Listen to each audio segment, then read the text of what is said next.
The night had always held a certain allure for me, a vast expanse of darkness punctuated by the distant shimmer of stars. But on that fateful evening, January 31st, 2025, the night revealed a different, more sinister face. I was driving home from Indiana University, the weight of the semester pressing down on me like an invisible shroud. The journey from Bloomington to my rural hometown typically took about 2 hours, a stretch of two-lane highway that seemed endless under the canopy of a star-studded sky. I left Bloomington around 10 p.m., the roads deserted except for the occasional slow-moving truck or the occasional late-night traveler. At exactly 10:53 p.m., as I navigated a familiar rural stretch, something caught my eye, a series of lights flashing behind me, too rhythmic to be a simple car's headlights. My heart skipped a beat. Great, I'm getting pulled over, I thought, my mind already racing through the possibilities of why I might be stopped. Without much hesitation, I turned onto the next country road, a narrow, unlit path that diverged from the main highway about a quarter-mile from where I first noticed the flashing lights. The gravel crunched beneath my tires as I pulled into the secluded road, the darkness swallowing my car whole. I came to an abrupt stop, the silence pressing in around me. My hands trembled slightly as I reached for the glove box, the metallic click echoing unnaturally loud in the stillness. I needed to get out, to retrieve my registration and proof of insurance. Standard procedure, right? But as I began to open the glove box, the lights vanished as suddenly as they had appeared. The absence of their eerie glow left me momentarily disoriented, and no car passed by in the minutes that followed. It was then that reality began to warp around me. The electronics in my car started to behave erratically.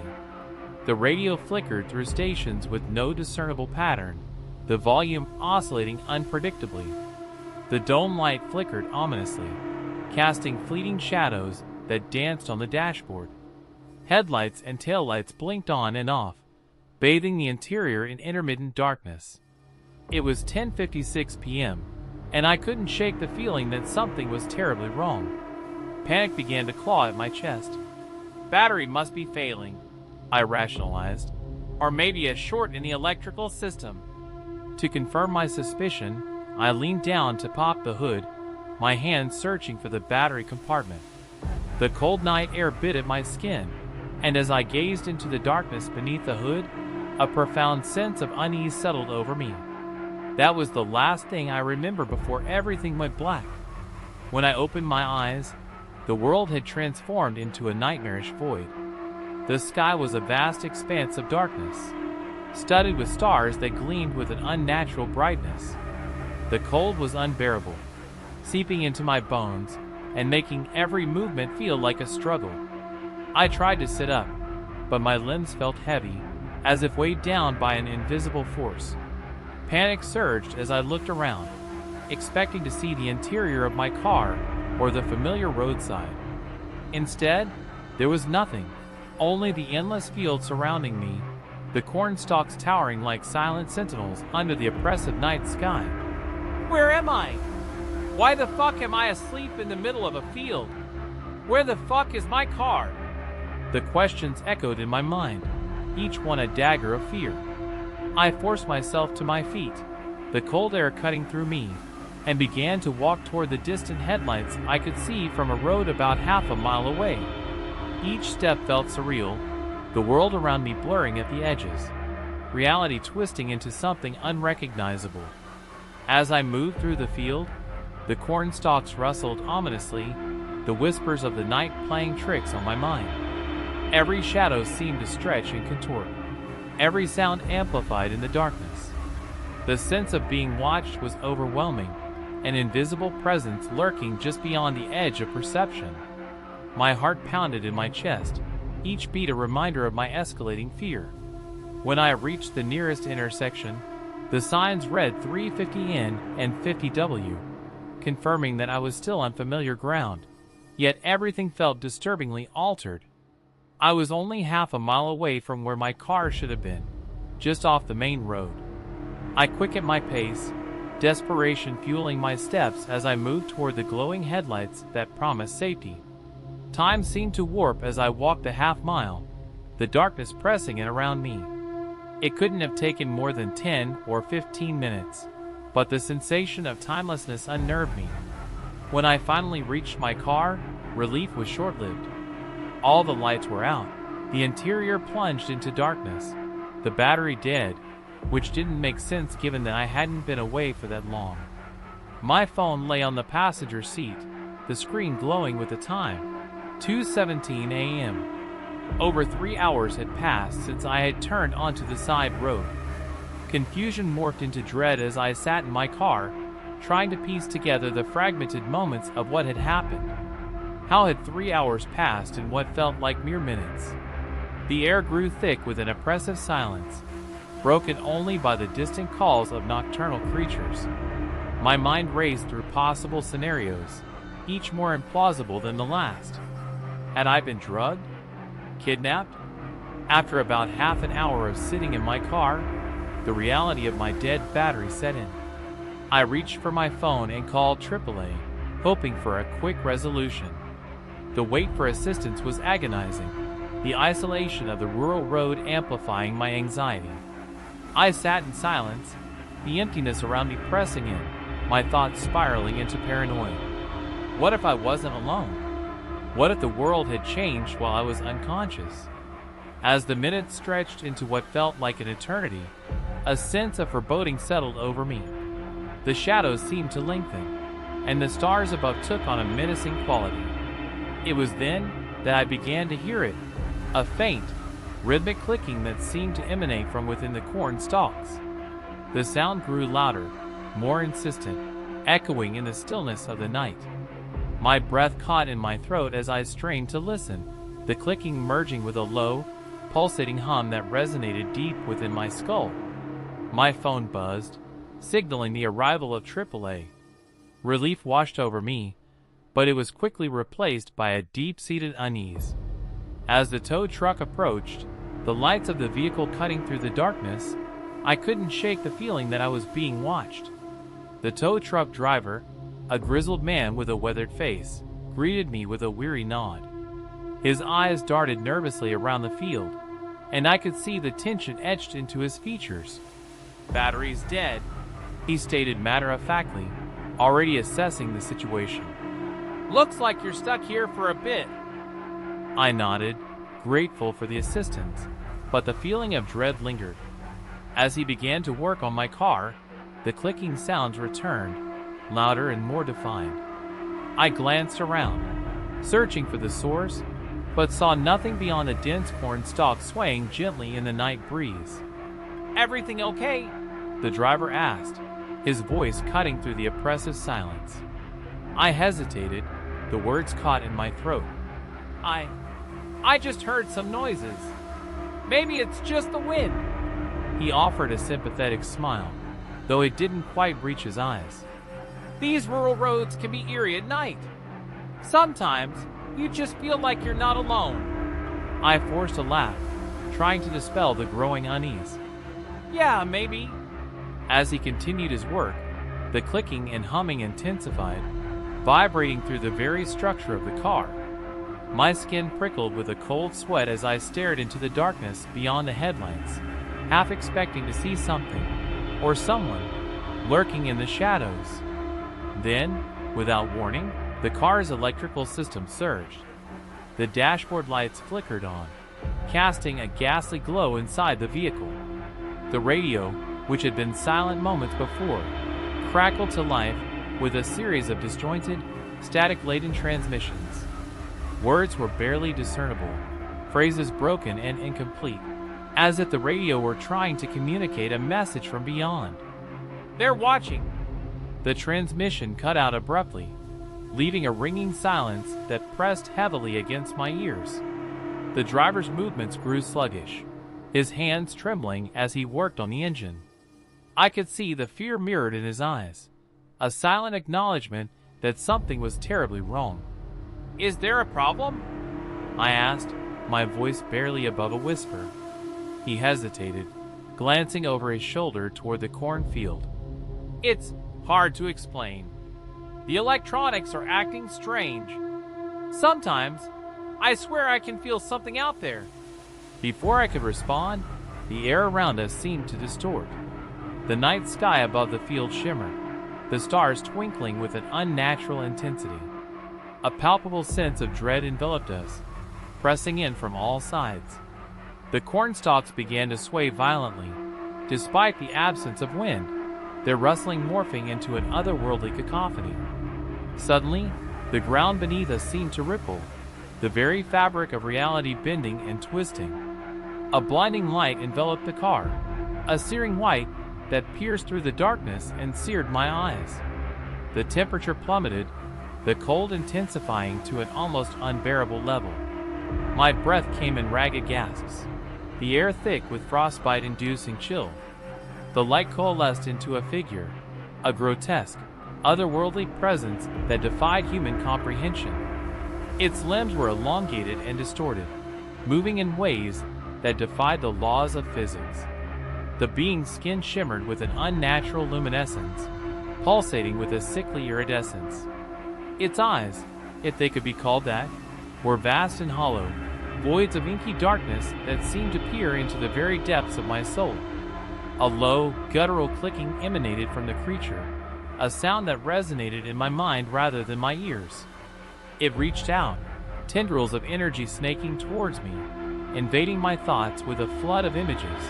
Vast, dark expanses of space, cities in ruin, and shadows that moved with malevolent intent. My mind struggled to process the onslaught, the sheer enormity of the alien presence overwhelming my senses. The driver froze, his eyes wide with terror as he stared at the entity. For a moment, neither of us moved, paralyzed by fear and disbelief. Then, the creature extended its distorted limbs towards the car, its touch icy and invasive. I felt a chill seep into my very being, a creeping sense of being altered against my will. The next moment, everything went black. I awoke with a jolt, my body aching and my mind clouded with confusion. The cold was gone, replaced by a stifling warmth that clung to my skin. My limbs felt different, heavier, more rigid, as if they were no longer entirely my own. Panic surged as I realized I was no longer in my car. The surroundings had shifted again, the field now replaced by a cavernous, dimly lit chamber that pulsed with an otherworldly energy. The walls were slick and pulsating, covered in an organic material that seemed to breathe with a life of its own. Strange symbols glowed faintly, etched into the surface in a language I couldn't comprehend. The air was thick with a metallic scent, and the hum of machinery resonated deep within my bones. I tried to move, but my body felt unresponsive, my limbs moving with a delay that made every motion feel unnatural. Panic clawed at my chest as I struggled to comprehend my predicament. Where was I? What had happened to me? A presence approached, the sound of clicking growing louder, echoing in the vast chamber. The alien entity stood before me once more, its grotesque form more detailed up close. Its elongated limbs twitched with unnatural movements, and its hollow eyes bore into me, sending shivers down my spine. Without warning, a sharp pain erupted in my back, and I cried out, the sound muffled by the oppressive atmosphere. I looked down to see tendrils wrapping around me, their touch icy and invasive, penetrating my skin with a chilling cold. My body reacted involuntarily, feeling as though it were being torn apart from the inside, every nerve ending screaming in agony. The alien's technology was unlike anything I had ever seen. Prosthetic appendages that move with a mind of their own, devices that seemed to interface directly with my nervous system. I could feel sensations that were not my own, thoughts intruding into my mind, memories being sifted through and examined. Fear gave way to a creeping sense of hopelessness as I realized the extent of my captivity.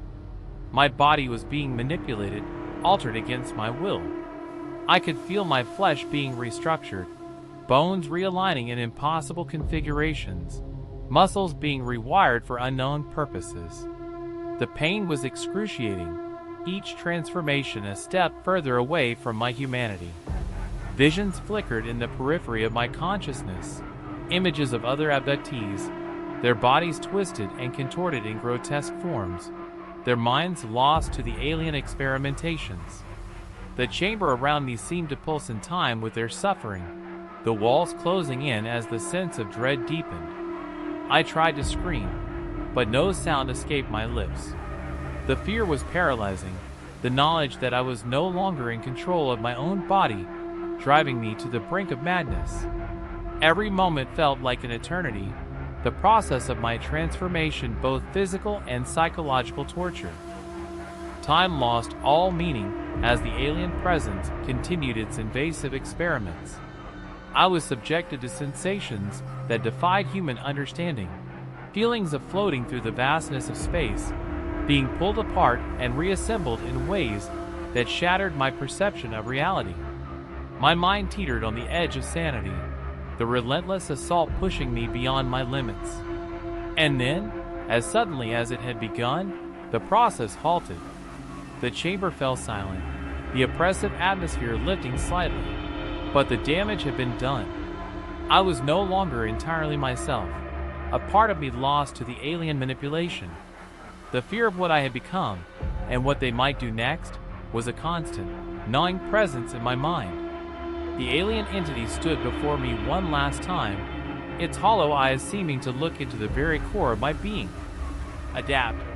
It communicated without words, the message embedded directly into my consciousness. Survive. Integrate. With that, the chamber began to dissolve, the walls fading into nothingness as I felt myself being pulled back through the fabric of reality. The journey was disorienting, a whirlwind of sensations that left me reeling as I was thrust back into the night sky, the stars now a blinding white light that seared into my vision. I awoke once more in my car, the dashboard lights flickering on and off as if mocking my ordeal. The battery was still dead, my phone still showing 2:17 a.m. The cornfield lay silent, no sign of the abduction chamber or the alien presence that had invaded my life. I was alone, back in my car, yet irrevocably changed. As I sat there, trying to make sense of what had transpired, I felt an overwhelming sense of loss and fear. My body felt different, a subtle shift that hinted at the alterations inflicted upon me. Memories of the alien presence lingered, shadows at the edge of my mind that refused to be forgotten. The clicking sounds echoed in my thoughts, a constant reminder that I was no longer safe. I eventually managed to call AAA again, the tow truck arriving to assist with the dead battery.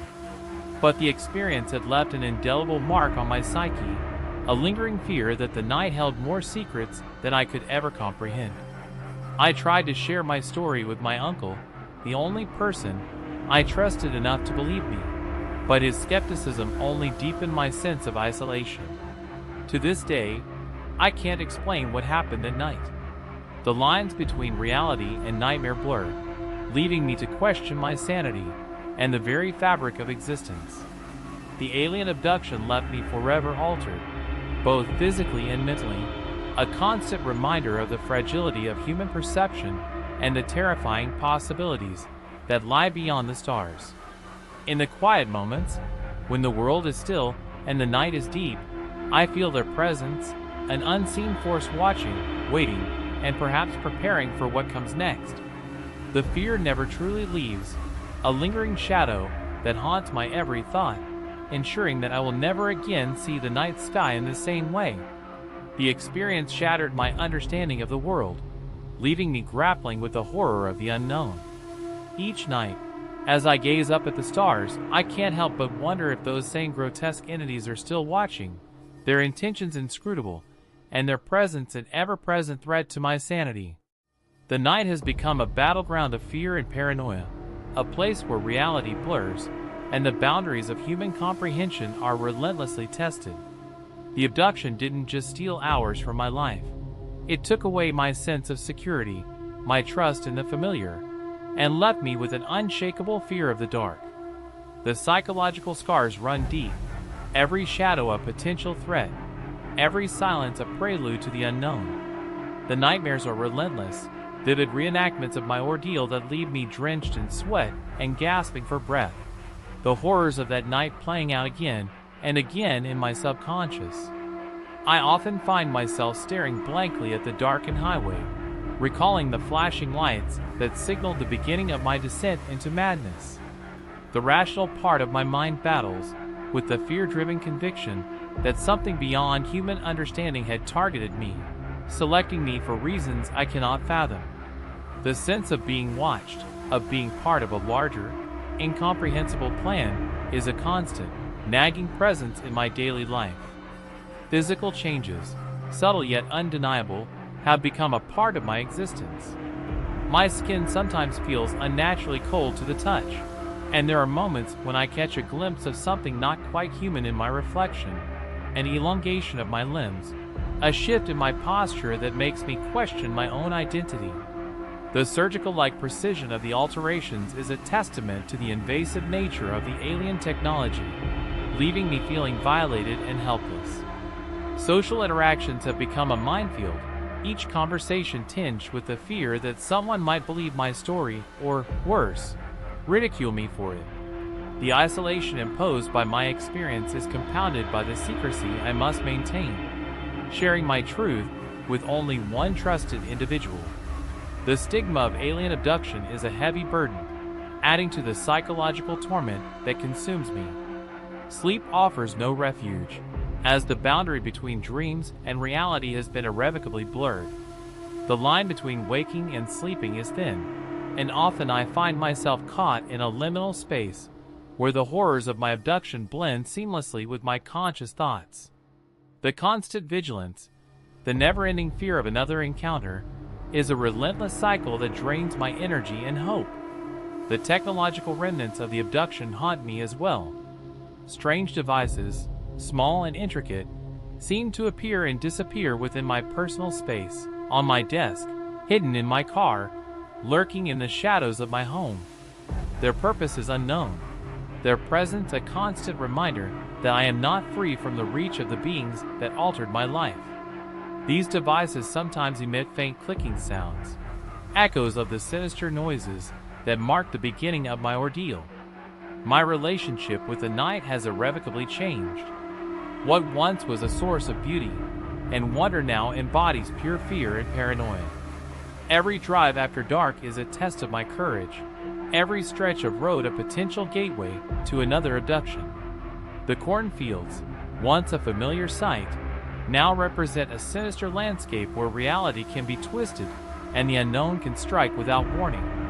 Despite the overwhelming fear, a part of me clings to the hope that I can reclaim my life, that I can find a way to reconcile with the trauma inflicted upon me. But the psychological and physical scars are deep, the journey towards healing a daunting and uncertain path. The knowledge that I am forever changed, a living testament to the horrors of alien abduction, weighs heavily on my soul.